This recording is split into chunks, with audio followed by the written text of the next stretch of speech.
We are short on one member who should be joining us shortly, but we do have a hard stop time of 6:45 because there's planning board in several, oh, perfect, Megan is here.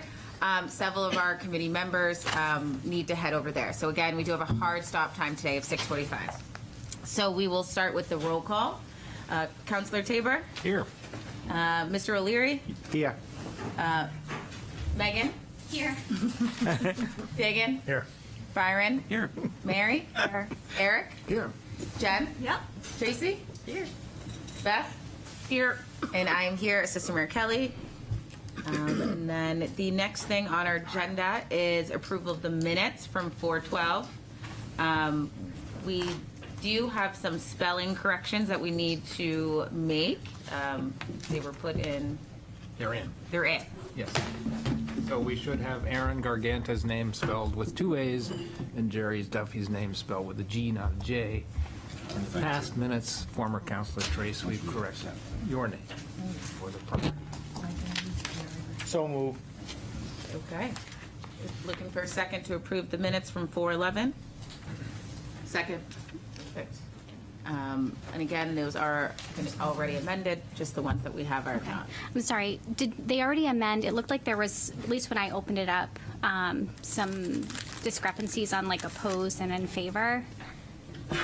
Where you, I think on the two items that we voted to like table, to talk about. okay, so I a have goal this. and then the other one. Yep, so, okay.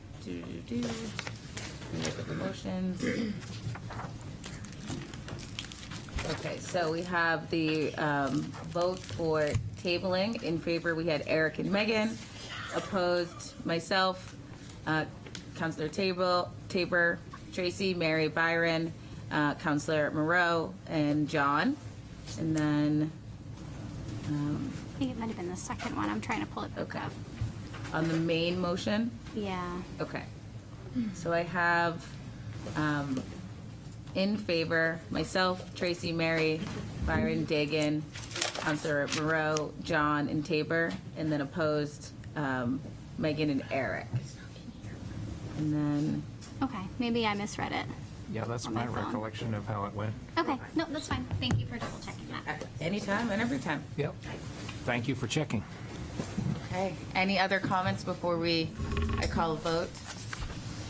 And just so we know, for clarifying, so that we can make sure that we are getting like a mini roll call, I'll have you hold all of our hands up for a moment so that Howard can make sure that we are getting the exact names of who voted. So all in favor of approving the minutes? Aye. Aye. Unanimous? Yeah, unanimous. That's an easy one. Yeah. Fill that in on there. Yeah. Okay, and then next we have our Housing Navigator update. So, just a quick background. My position is funded by a grant, and the planning department went out about a year and a half, 2 years ago, and applied for 2 grants. One to fund a position in housing navigator. The second is to perform a study, and I briefly outlined to everybody early on in one of the first meetings about the purpose of one of the studies is to do an analysis of our zoning as required by this funding effort that the city pursued. So RKG is here tonight to present findings of the report. You were all included in your packet is a PDF copy of the report that they performed. So just to make sure everybody understands, this study was done as part of the grant, and it's not funded by the city. So on that, RKG is here, and Kyle Talente will present. You did 2 minutes out of your 5, so that's wonderful. Does that, so Howard, does that mean I have 3 extra minutes? Is that what you're saying? Good evening, everyone. Thank you so much for having me here. I'm Kyle Talente. I'm the president of RKG Associates. We're an economic development real estate planning consulting firm. We're headquartered in Alexandria, Virginia. We have offices in Boston, Massachusetts, and Dallas, Texas, and Atlanta, Georgia. I'm here to kind of go over the recommendations that came out of our study. Next slide, please. So hopefully you're all aware, but RKG was hired several months ago now, I guess, Howard, to do a financial feasibility analysis of the potential of various inclusionary zoning policy ideas and how that would impact the financial feasibility of residential development. And so in a nutshell, our analysis was to try and understand, based on various, if we do this, what is the impact? If we do that, what is the impact?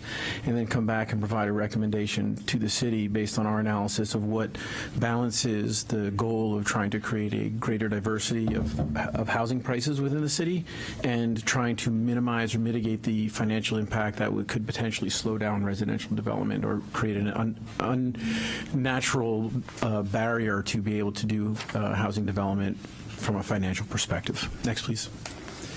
So one of the big things of an inclusionary zoning policy is what's called the set-aside, which is the percentage of units that are committed towards being income controlled, and then the target income, or target AMI, or area median income.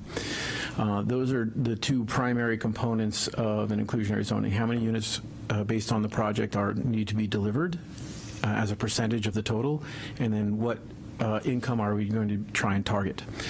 Based on our analysis and our recommendation to the city for this iteration is a 10% set aside, so 10% of all the units that are going to be built at an income of 80% of the area median income. And forgive me, I know it's in the report if you take a look at it, but I can't remember what that number is off the top of my head. At any rate, the analysis basically showed that if you set a 10% set aside at 80% of AMI, generally it is not going to have a negative impact on the financial feasibility of residential development, or more to the point is it is not going to create a tremendous disincentive for the market. In certain circumstances, 15% at 80% of AMI could have worked, but not across the board, and which is the reason why, as a first go out of the gate, if you will, we recommended more 10 at 80, and then you can consider in the future to expand. Because once again, the goal is not to, what we define as shock the market and create such a disincentive that it adversely impacts the potential to develop any housing. And just in case you're curious or you're not sure why that is an important thing, is because the supply-demand equilibrium is impacted by market rate luxury units as much as it is by affordable units. And as demand continues to be very high to live in the city of Portsmouth, if you cut off the supply of development, that will then create price escalation, which could create unaffordability on the other end.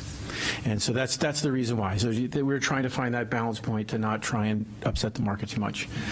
From the ownership side, because price points for ownership housing is so much higher than rental housing right now in the city of Portsmouth, we recommended 10% at 120% of AMI if you decide to do an ownership component to an IZ, only because, one, that mitigates some of the financial impact as going and just using the term too low, going to a lower AMI, but also because as you start getting closer to 80 and 60% of AMI, then the ability of a down payment and the ability to maintain a housing unit becomes more challenging. It's just a cost. As if you are a homeowner or ever have been a homeowner, you know that it's not just paying your mortgage every month. It's also all the maintenance and upkeep on the unit that you don't generally have to do from a rental property. So your refrigerator breaks, you call the landlord, and magically a new refrigerator appears. As opposed to if you own the home and the refrigerator breaks, you're heading over to Home Depot or something and dropping the several hundred, if not thousands of dollars to get a new one. So those are the recommendations from the set aside and from the target income. Next, please. So one thing I did want to point out, and it's something for the city to consider, so it's called sliding scale equivalency. So 10% at 80% of AMI creates a financial return on a project. And you can see on the table on the right-hand side there that if you did 8% at 70% of AMI or 7.1% at 60% of AMI, from a financial perspective, it has the same impact on the project because you're reducing the amount of units, but increasing the amount of discount that has to be offered. And so those are financial equivalencies. And the reason why I bring this up is because you may want to consider, if not in this initial go-round, in the future, identifying different areas of the city and creating different targets of income. And generally that's around, so in areas where you have a high connectivity to jobs, to support services, to retail services, to healthcare, you may want to target lower income levels because they will be able to thrive and survive without, for example, a car. And so that cost can be taken off the table for them, as opposed to somewhere where they're not going to be able to get anything without being able to drive, and adds the cost. So in some communities that we work in, and they look at areas what we call high connectivity, and they want to target a lower income level because those are better places for folks that maybe can't afford a car than those that are not as well served. And so we wanted to show you what some of those equivalencies are. So if you decided that you wanted to do something like that, you have some numbers to know that it's an apples to apples comparison. Thank you. So the next thing is, as I'm sure you're aware, at 10%, set aside, not every project is going to be built in multiples of 10, where you have to deliver an equal unit. So a 20-unit project would deliver 2, a 30-unit project would deliver 3. What happens if I build a 25-unit project and I owe you 2.5 units, okay, right? We can't build half unit. Well, we can build half-size units, but we can't build half units. They need to have walls and doors. I think that might be a law.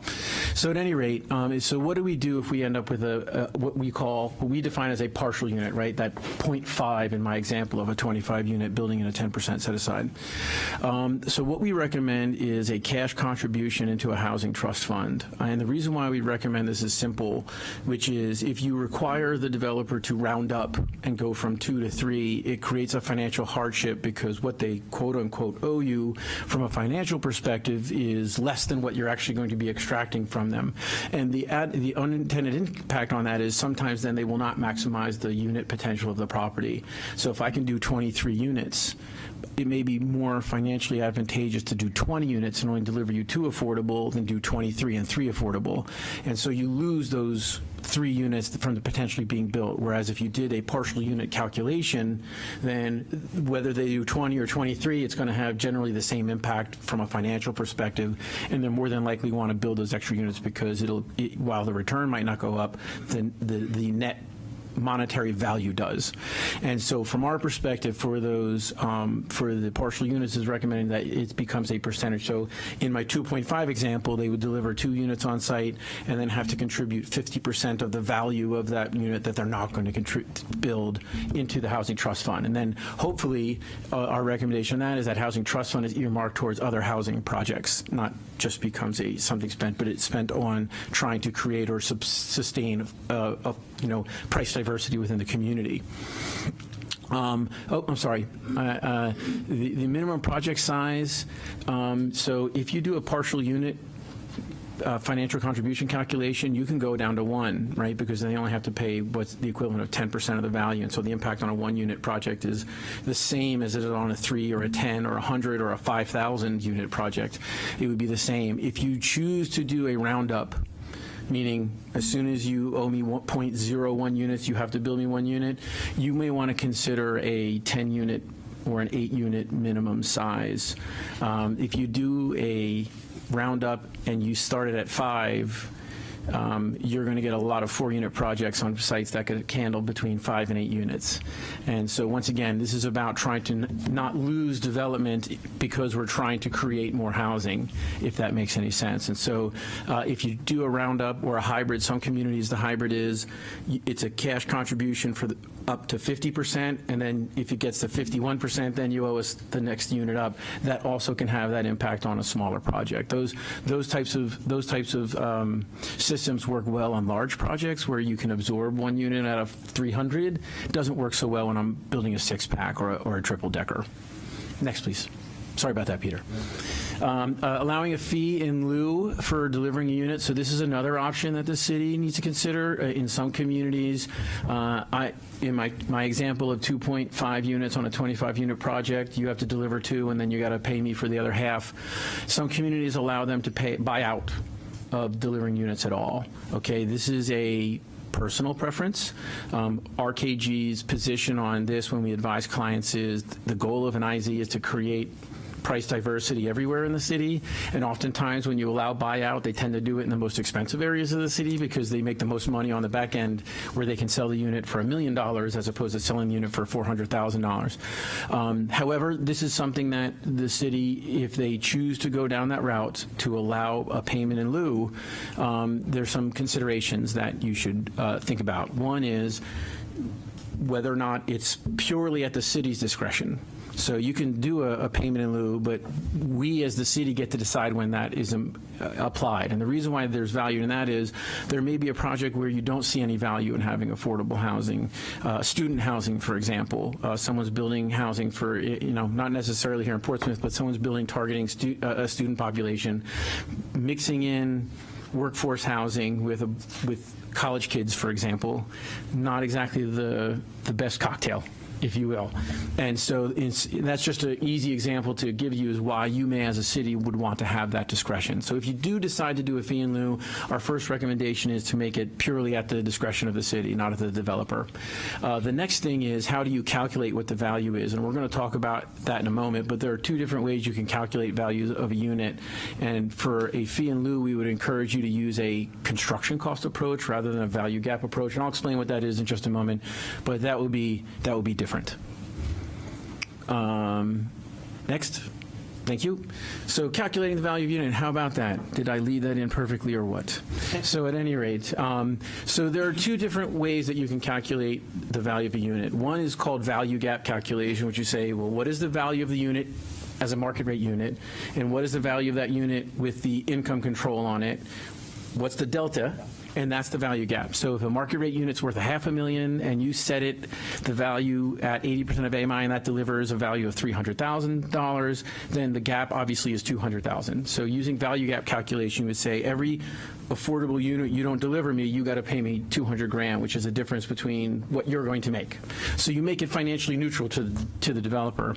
But why that's more fair on the partial unit approach is because they're only gaining the value of the difference. They're not gaining the value of a whole nother unit. And so if you go construction cost approach on that partial unit payment, it becomes financially burdensome, and it has the same impact as if you made them deliver the unit altogether. The construction cost is exactly what it sounds like. How much does it cost to build the unit?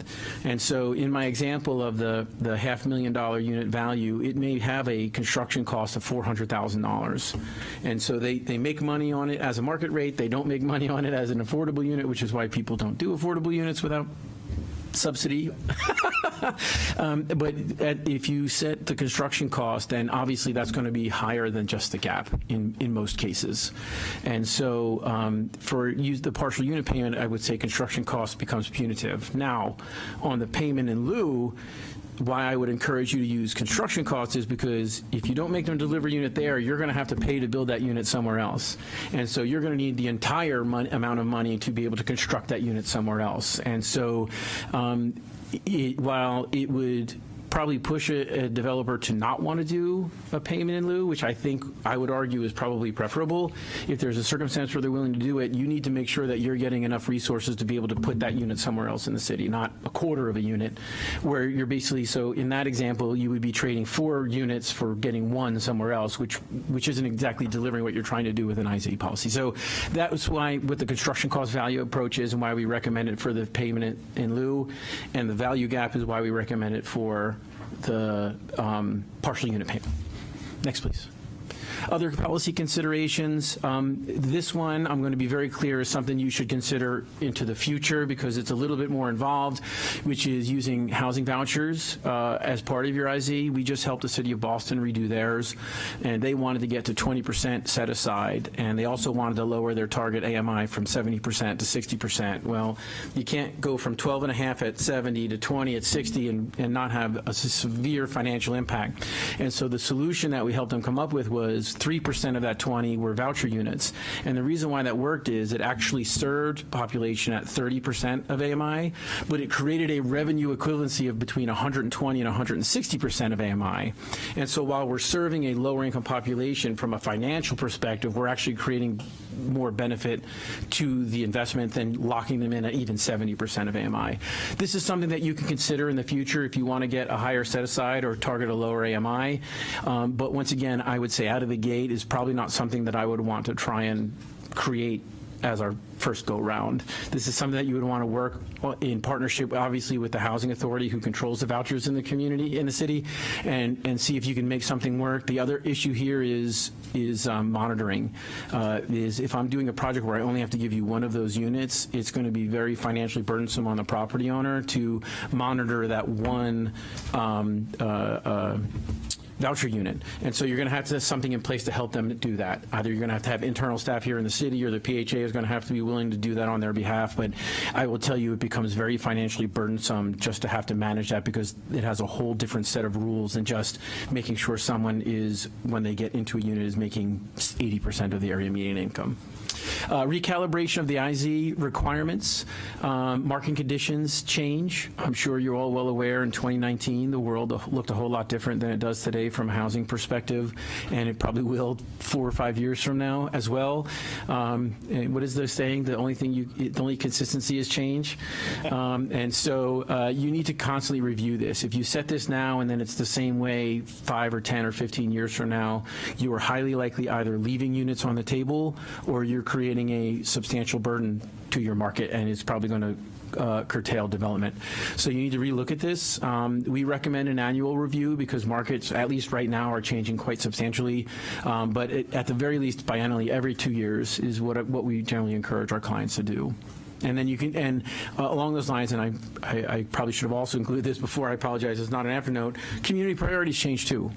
You know, if you set it at our recommendation, which is 10% at 80% of AMI, 3 years from now, you go, you know what, that was great, but we'd rather 5% at 50% of AMI. That's really what we want to do. And so you need to review this to make sure that as your priorities change or as the market changes, you're meeting your goal, which is balancing the delivery of price diversity and continuing to have a market. Next, please. Your development approval process takes time, and time is money when it comes to development. There is a potential incentive tool to create things like maximum review periods or concurrent review periods to a project that is meeting an IZ requirement, where you can create financial feasibility and potentially even get a higher set aside or target a lower AMI by ensuring that a development that is going to meet that criteria will be through in a certain amount of time. That was another consideration that you should think about as you look into this. And then incentives tied to IZ. Communities use tax abatement. They use density bonuses. Cities make direct investments through their housing trust funds.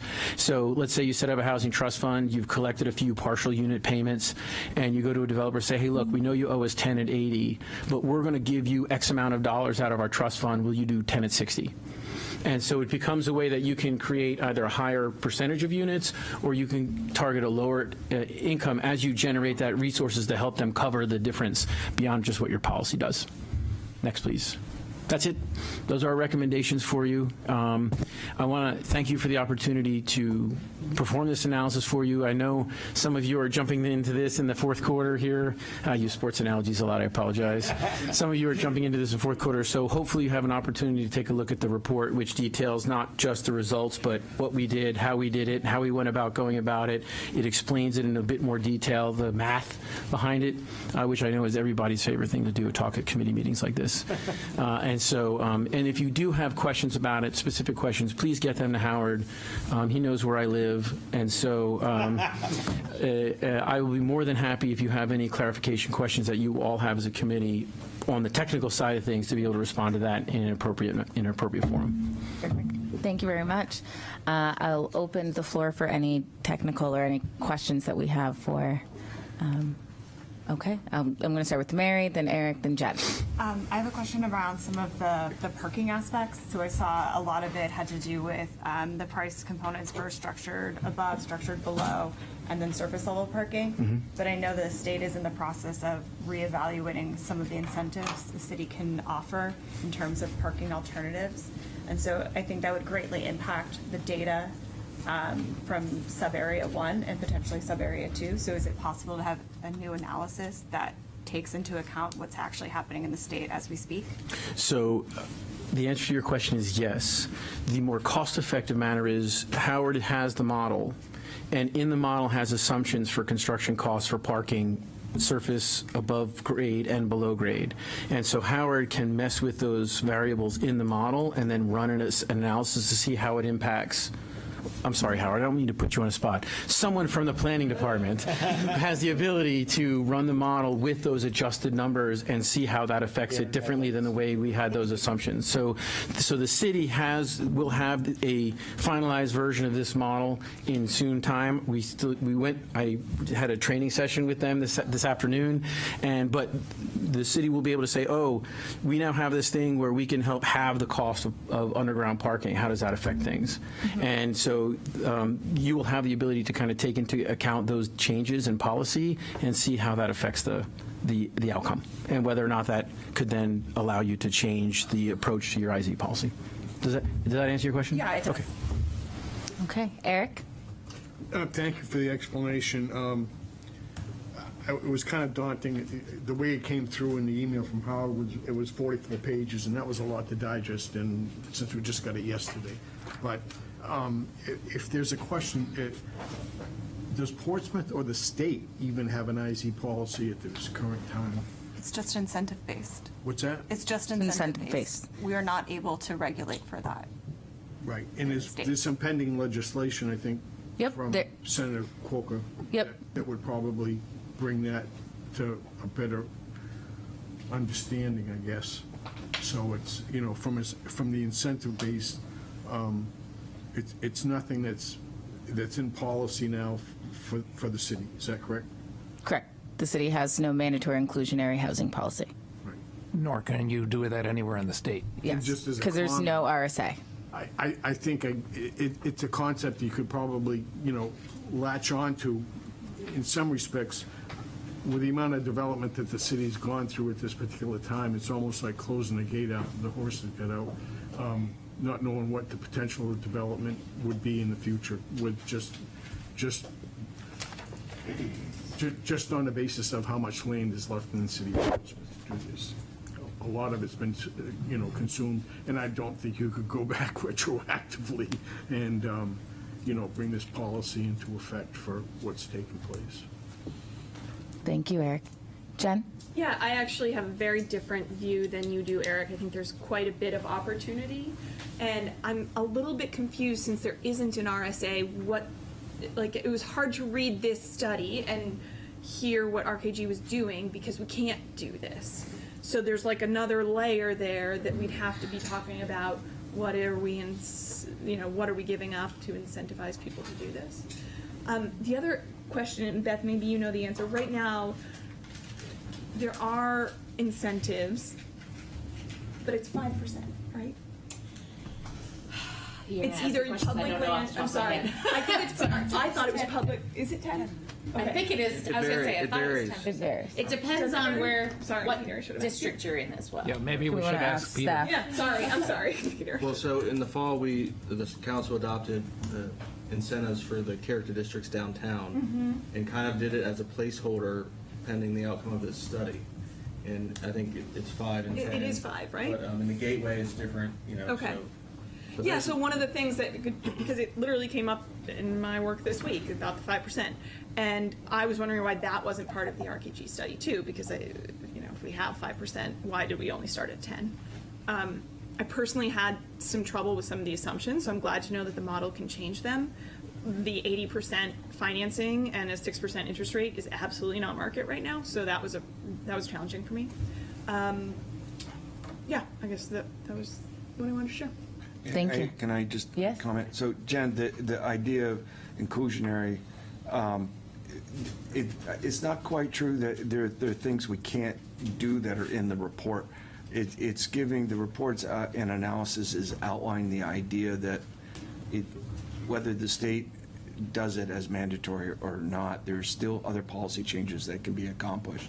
There's other non-regulatory things that can be accomplished. So give me an example so I can understand, because I get the concept of like, you can add a story if you have the affordable component. What So sort of things I'll make my best effort to answer that, and then Kyle will correct me. So an example would be, as opposed to saying to a developer, you're required in this area to do 5 at this percentage, 4 at this percentage, the city can negotiate because of the understanding of what's behind and what's involved with the financing. So we can help incentivize the developer to adjust those numbers as opposed to making it a requirement. Because I'm a little lost. Okay, so instead of requiring, inclusionary says you shall do. Yes. Right? And it's a position that with us being able to say, in a zone, if we were to say you must do 10%, Yep. we're likely to find that they can't do the 10%, so they won't even start doing it. So if we get into a position where instead of giving us 10 as maybe a mandate, we're not mandating it, we can now say, well, perhaps we can enter a negotiation with you where you can get an added density, and that 10% of that density can be broken down to different AMI percentages. So am I covering that some? Yeah, well, I with your get the concern? idea of an Right. incentive that's based on something that the developer gives up. I understand that Okay, concept. so it's not, and what I was trying to allude to is that it's not a detriment that the study was done and that it's labeled as inclusionary, because the study isn't necessarily just addressing inclusionary type zoning. It's did a deep analysis of the last 5 years of all the housing that's gone on, and it's created the model based upon those numbers, and it changes, right? You said the 6% interest rate is not what's happening right now. We can change that when we do the modeling. So I see it as a benefit that if inclusionary zoning was a requirement, that it's not in some ways, because there's much more flexibility in what we can accomplish in creating the affordable marketplace housing. You following me? So your vision of this report is that we work to amend zoning regulations and layer this in to provide incentives. Am I hearing you? Yes, and to provide better incentives and the better ability to the city to work with, as opposed to saying you shall, we would like to work with you and to create these housing units. And an example would be, we've spoken about housing choice, right? And so we want to be able to provide choices in housing. Inclusionary would say you have to give us 10% of 100, so you owe us 10 units. We're going to be in a position, and understanding from this, that we can negotiate with them. Instead of it being a detriment to the developer, we can enter agreements where instead of giving us that 10, it's of the same cost to the developer, but better benefit to the city to get 8 units, at a few being at a lower AMI. So we're providing a greater range of housing choices. So when we start talking about adjusting the zoning and the regulation, one thing that Kyle touched upon is the ability to focus on areas where the workforce housing is more desirable, the transportation areas, the walking and everything else, as opposed to making it broad-based across the whole city, where what may apply in the downtown urban core area is certainly not going to work outside and more of the going towards Rockland and Lafayette Yeah, or I thought something that like was that. well So- done in the report. Yeah, and going back to what Kyle had said in terms of methodology in the report, there are 4 sub areas that were done. the downtown urban core is just definitely an outlier. It's of its own entity. So revisiting the zoning, there needs to be consideration for the differences that occur with that as well. How did I do, Kyle? You did good. I would just, the only thing I would add is that you can model a completely market rate project and then start throwing in some ideas and seeing what the gap is, and then looking at it from an incentive, saying, okay, what they're required or not required, what they're going to do, and what we want. There's an X dollar amount gap. Here are different ways that we can cover that gap through policy changes. So the examples are to allow them to build the income-controlled units slightly smaller than the market rate unit, so it lowers their construction costs. It could be a parking reduction. It could be providing some sort of financial incentive or use of tax abatement or some financial inducement. It could be adding another floor in exchange for getting this. All that can be baked into the model so to try to find that financial, what we like to call financially neutral or revenue neutral impact. And so whether you can, if you can someday create a mandatory IZ, that's great. But until that point, you can use the model and that the city has to say, okay, this project yields this return. We want this out of it. It creates this impact. What are some of the things? And the model allows you to change those sort of things. It allows you to change the parking requirements. It allows you to change the size of market rate units, and it allows you to change the size of affordable units separately. It allows you to look at adding in different capital investments in the front end to help that then filter through the model to show that your return goes from, let's say, an IRR of 15% and it drops to 12 for what we want. Well, you can build in different things to get back. What is it going to take to get back up to 15? And you say, well, maybe that's too rich. We don't want to do that. So maybe we, instead of asking for 10, you ask for 5. And so you can kind of take a look at the project, where it's located, the size, the type, and the model allows you to start at ground zero and then play with, if you will, yes, I'm a data nerd, my apologies, but play with the assumptions until you can find something that gets you to a situation where it would be indifferent from a financial perspective. So it cuts both ways. It could be used both to set a mandatory policy, but also can be used for the city to understand, as Howard was saying, what is it going to take to get what we want, and are we willing to do that? And if the answer is no, then maybe we can ask for something different or less or an alternative. That's all. It allows you to do both. That's the beauty of the model. Is you can set the affordability set aside to 0 and see what it comes out with, and then you can start playing with things and seeing how you can get back to where it was. If that makes any sense. It does both, I guess, is my point. That was a lot of words to say it does both. Thank you. Megan? That's great. So it sounds like the way that, because we don't have the ability to do inclusionary zoning right now, the vision with this is going to help us and be a tool so we can be better negotiators to get affordable housing. Because currently, the way that some of our incentive programs are written, what is like the definition? Like, I know it's a 10%, or they could do, some sort of community space and trade off for an additional story. But like, what's the target right now that we're getting if we get any affordable? Is it the 60% AMI for workforce, 80%? Like, what are we getting? I would look to staff to. It depends if it's for sale or for rent. But we changed it so that downtown, it used to be the option was you could do community space or workforce. It's no longer Right, and now or. And so no one was Has doing to workforce be, housing, correct. so now it's both. Yeah, I saw that when you were on land use. Yeah.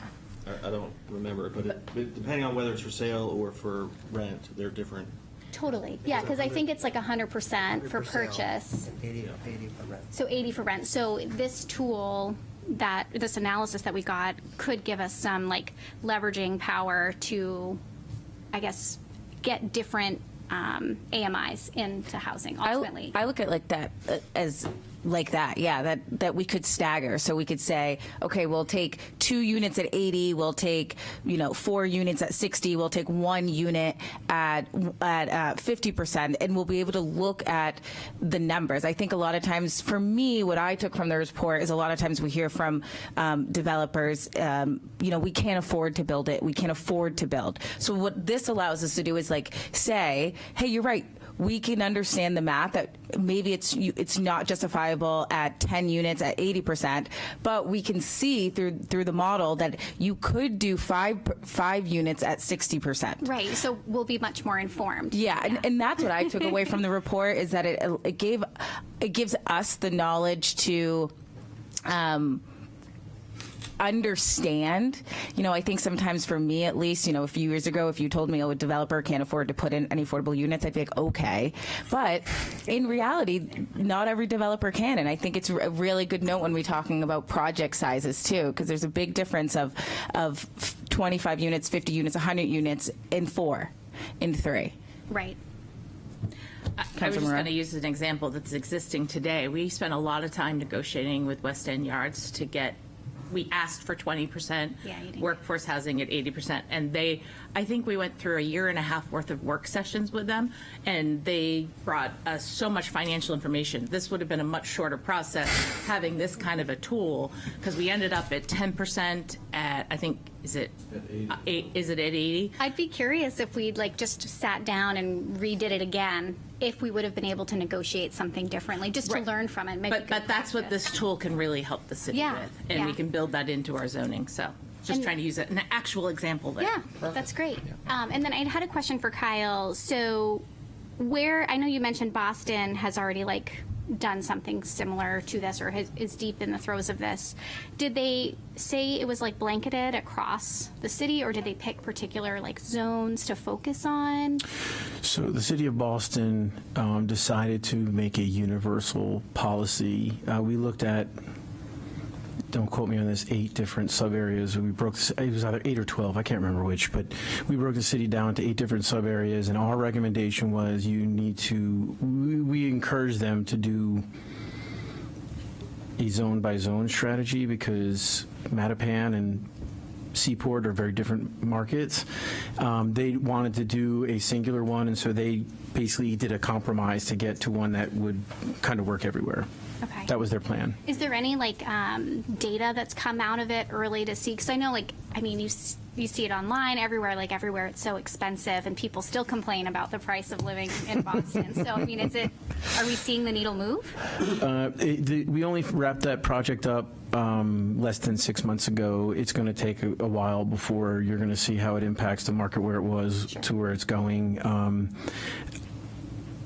I'm personally encouraged because where they did end up is consistent with what the market can bear, and assuming things don't go awry one way or the other, it should be okay, because they didn't go too radically far ahead. Usually the number one problem that communities have where their IZ basically shuts stuff down is where they try to take too big of a leap. Yeah. And they go from nothing to 20.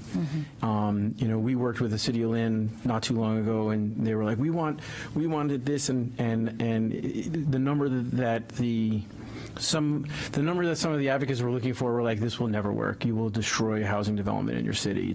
The math just doesn't come to fruition. And so, to your point, Assistant Mayor, is that's what this helps the city do, is to set more realistic boundaries around what they're asking for, and then deciding what they're willing to do it. But yeah, Boston's a little bit too early.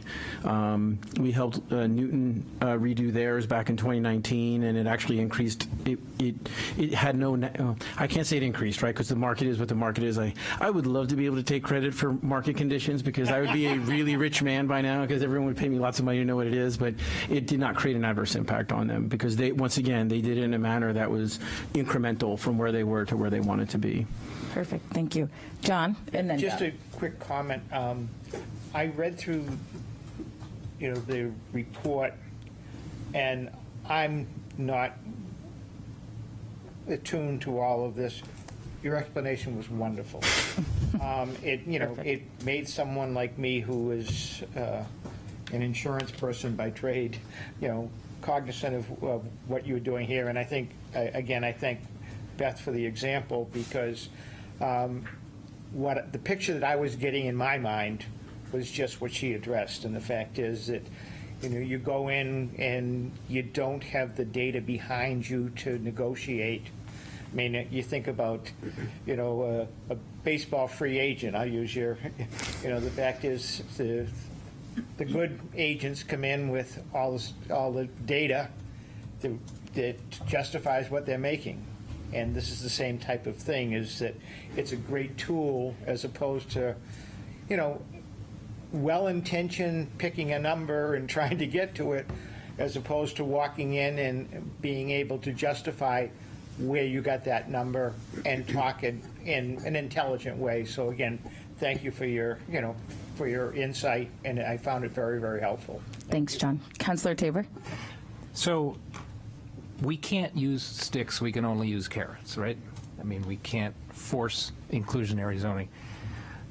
These are the carrots I was hearing, and I'd like us to think if there are any more.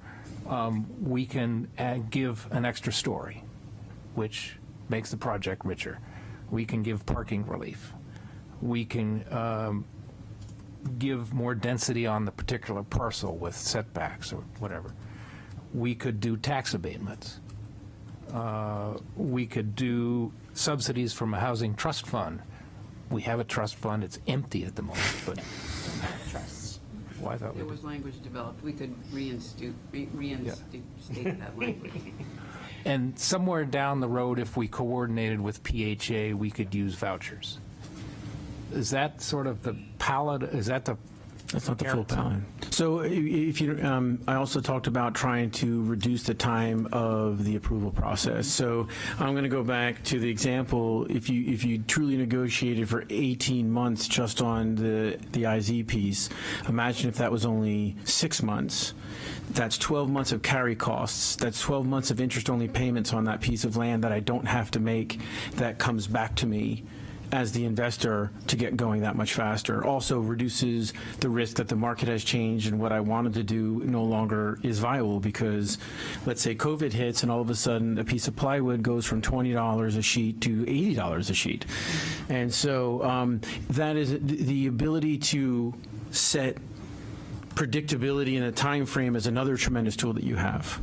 And Councillor Tabor, if you don't mind, that exact example is why I wanted to make sure that we all had a copy of this. I know I had mentioned it at our first meeting, because in this, which was developed in 2016, approved and has been approved by every council since then as a policy adoption, does state that we as a city will help streamline and make affordable the processes and permitting for affordable housing.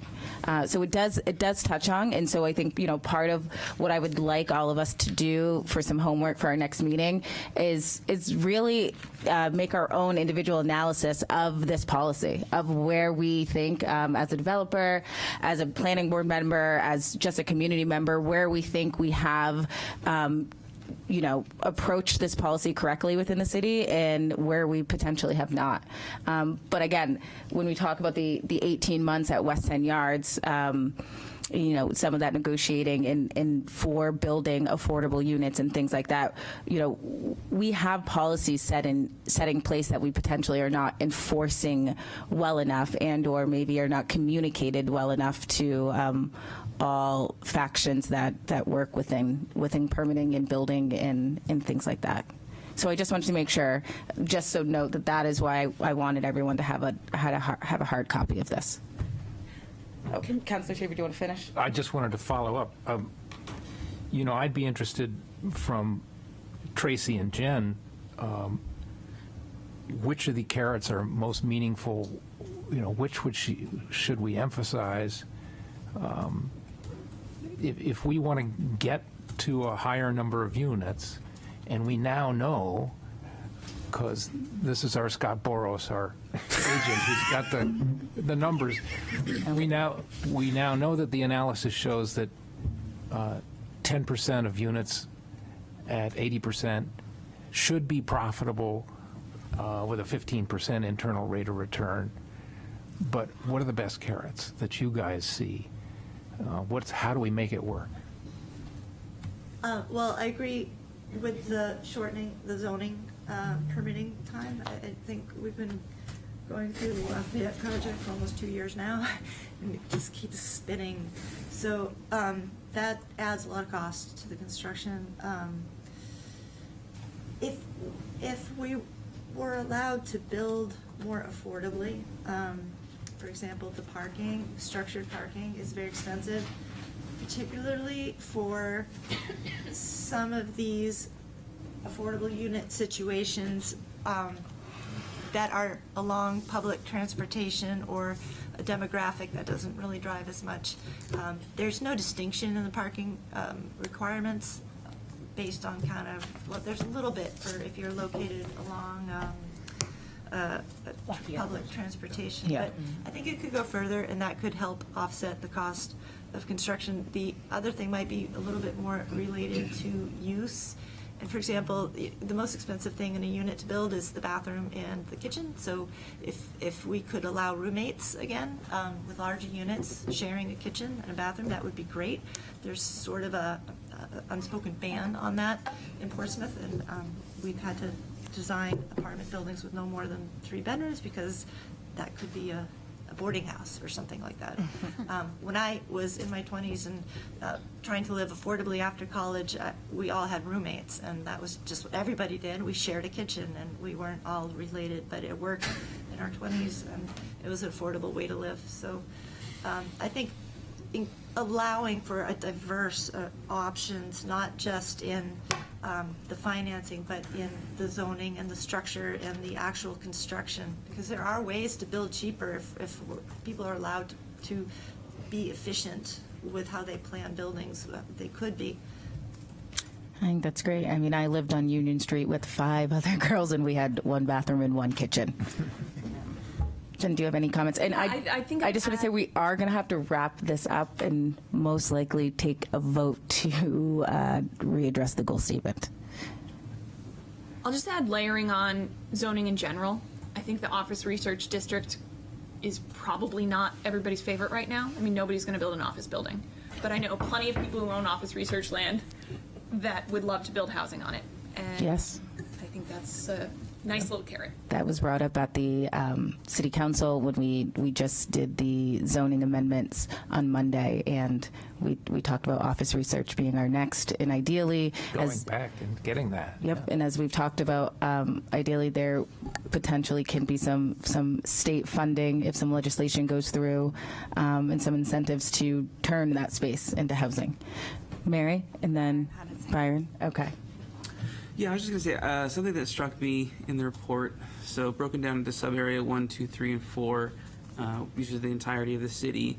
But we're talking about buildings that are, I mean, practically like 10 units or more probably as far as like what's feasible, which isn't sub-area 1, 2, 3, and 4. It's much smaller areas of the city. So I think something that would be helpful to understand this is like what percentage of the actual city does this actually apply to in like practical sense, as opposed to all of the neighborhoods where this would never be able to be allowed, is something that's, yeah.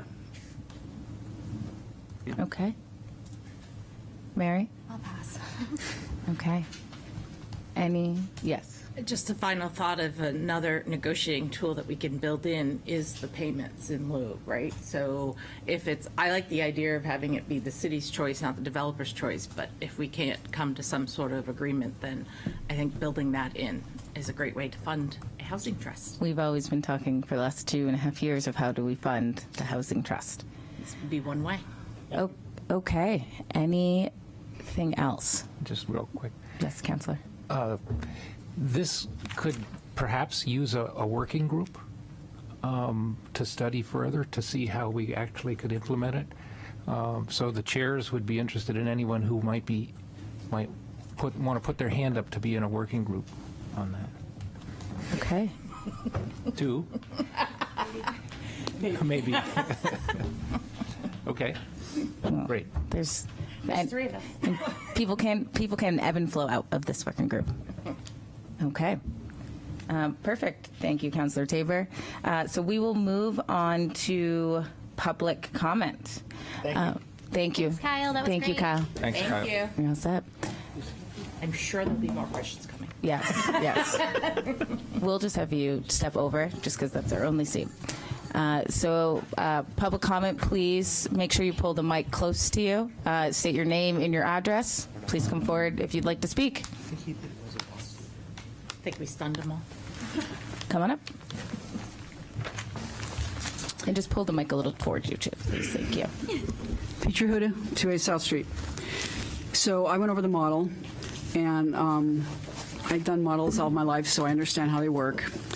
I got down onto page, I think it was 21, and you just had it up. And it's the rental development returns page. And I did have some questions on this because it appears that we're not looking at apples to apples on the side of returns.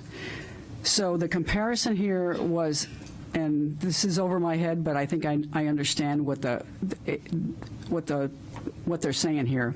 We've got stick over podium and surface parking on 1 and 2, but then when you compare it to 3, which gives you a positive IRR, you have stick and surface parking. So are we really comparing apples to apples, and are you really getting out of this what you are expecting? Just my first question. I don't have the rest of the items, but to me, this would say that you are going to use a lower or cheaper material so the developer can maintain their profit level and give, I guess, the same thing as far as the parking goes. Because when I looked it up, this stick over podium means that you could go higher.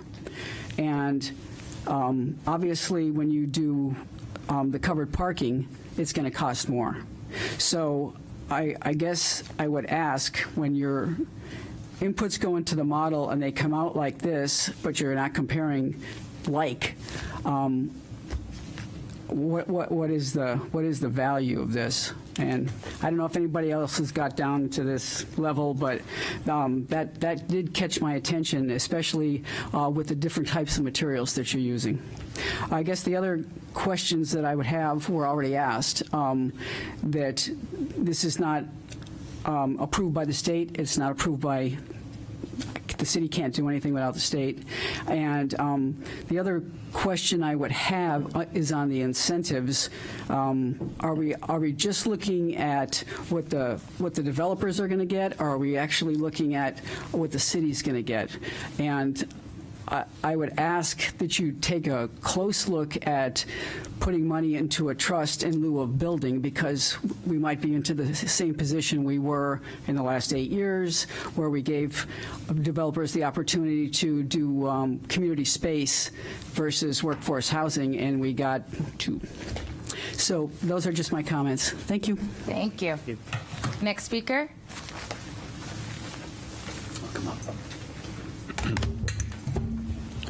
Gerald Duffy, 428 Pleasant Street. John O'Leary, start your stopwatch.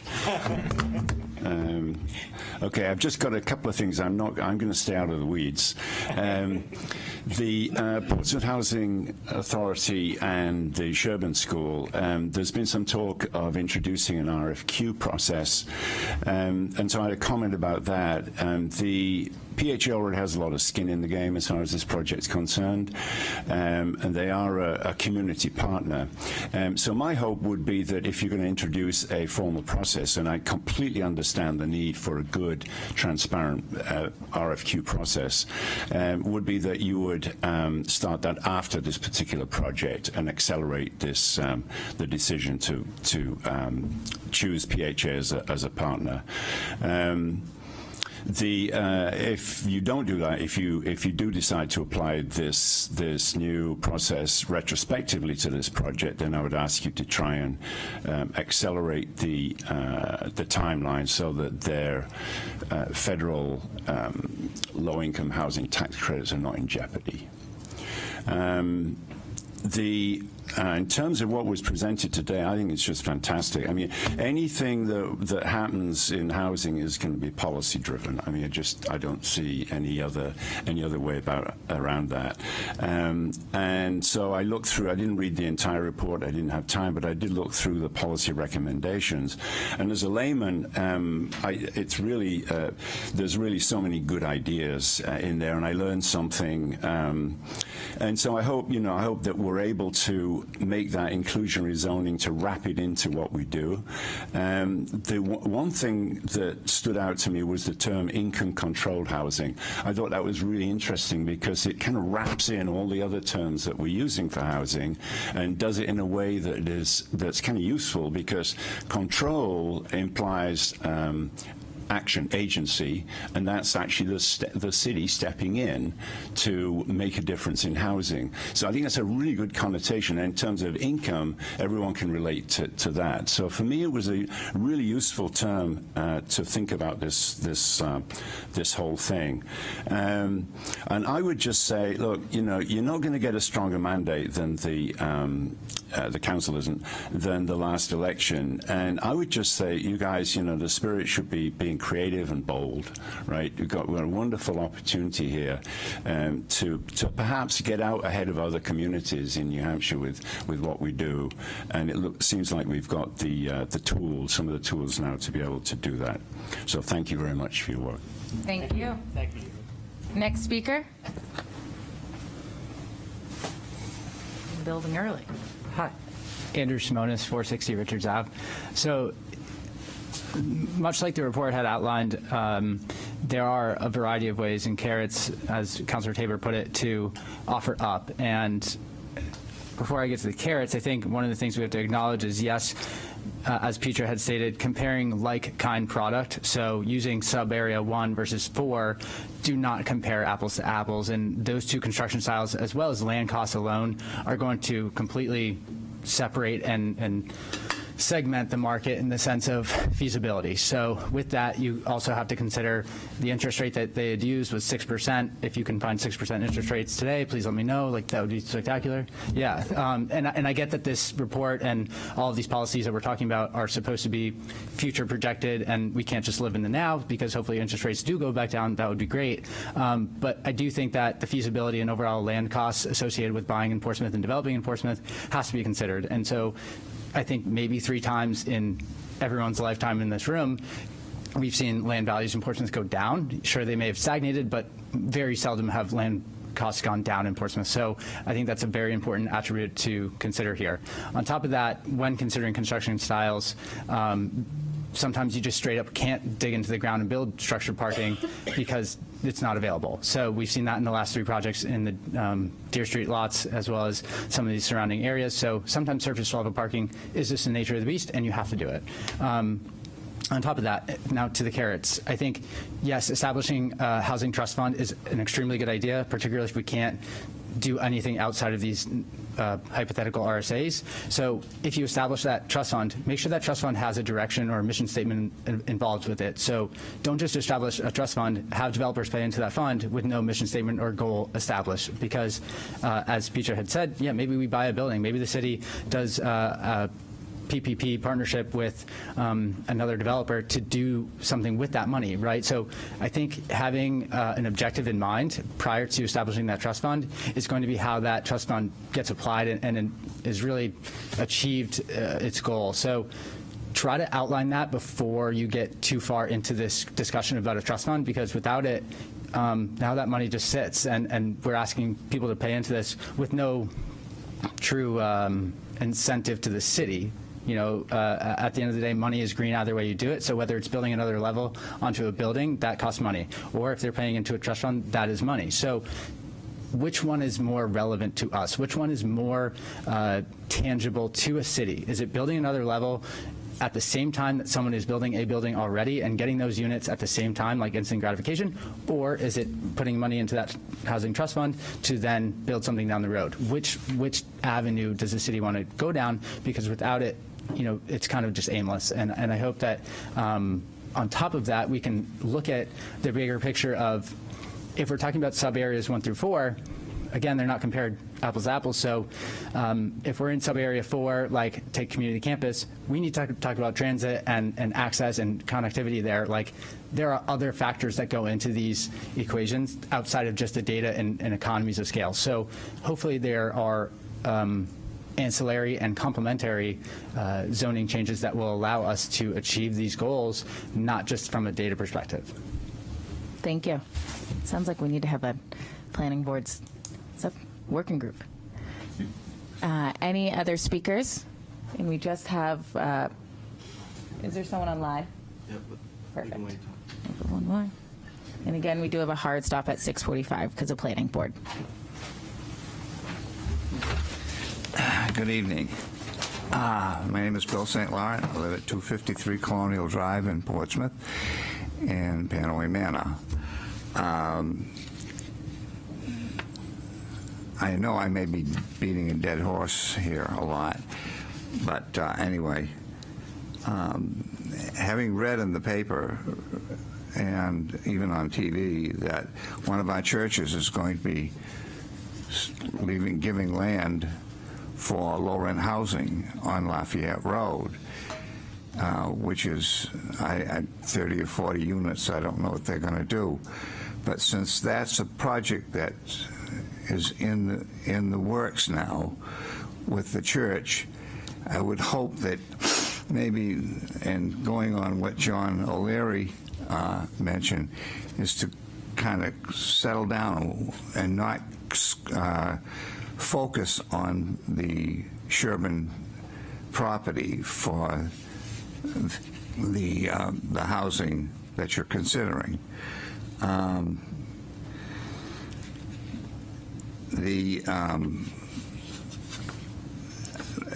just have a few suggestions that which you could look at other sites, but the location of the Senior Citizen Center would be a nice size lot for a low rent project, as the present use of this land is only used by a small contingency of residents of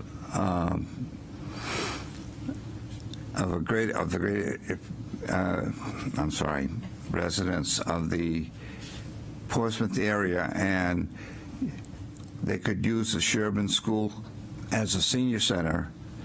Also, the city could combine the school as an athletic center with a basketball court, baseball, softball field. That's something you talk about that we need in the city of Portsmouth. Here's an opportunity to go back to the senior center, which has a huge lot, which would be an ideal spot for the low-rent housing project. And all you have to do is, and there's plenty of room in the school to use as a senior center. So I would hope you would do things like this and think about like the fact that that you came to our committee with seems like a place of mind that you do not consider the large neighborhood that would be impacted by this location, who let you know their objection with a huge showing of residents at a recent meeting at Sherburne School.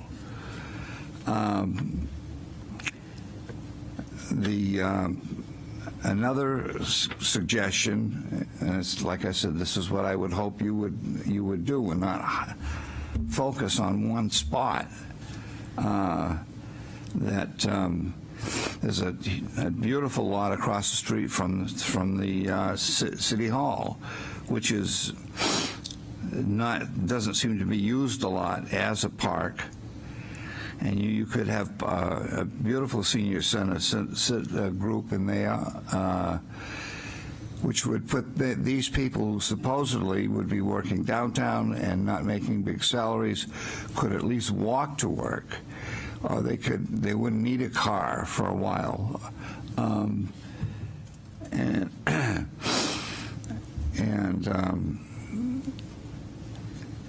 There is a con about putting this using the Sherburne lot for this building. Can we wrap up, Bill? They will. I'm sorry. Can we wrap up? Yes. Well, everybody else got a while to talk. the cons of where you propose this project will encounter the malady of what in Panaway, we in Panaway have been suffering for 24 or more years, which now will be helped with a barrier, but is the traffic noise from I-95 of 12 lanes going to hinder those people living in that project. And it is very noisy, and we've been fighting for 25 years or more to get a barrier. And it was difficult, and I would hope that you would consider that as a possible problem with using this lot. So, thank you very much. Thank you, Bill.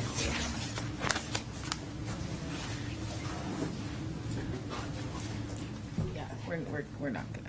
Good evening. My name is Scott Fales. I live on Aldrich Road, but because of the relatively small size of the city of Portsmouth, I consider the entire city my backyard.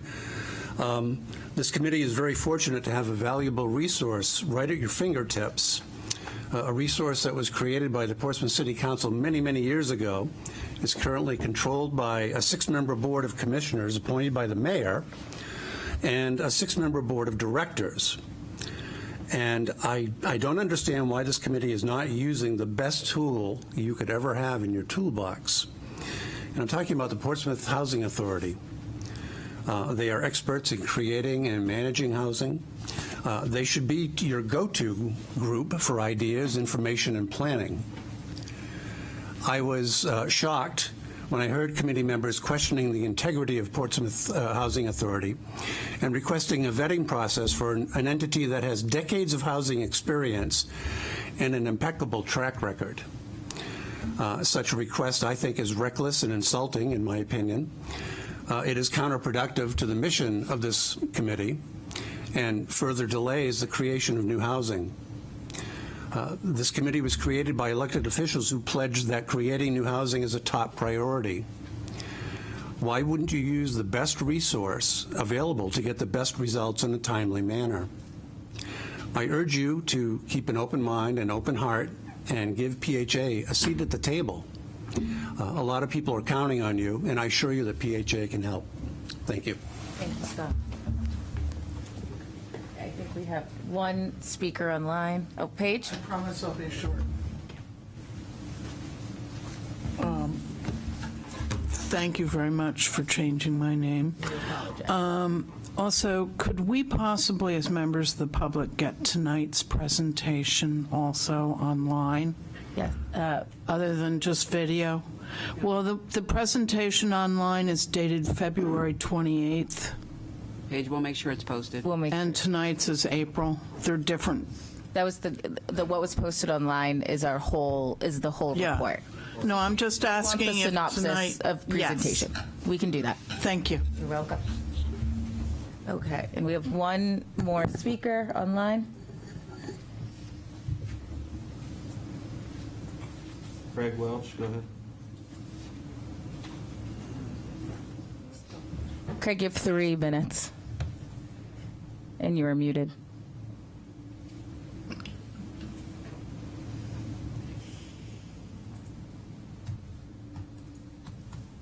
Craig, if you'd like to unmute yourself.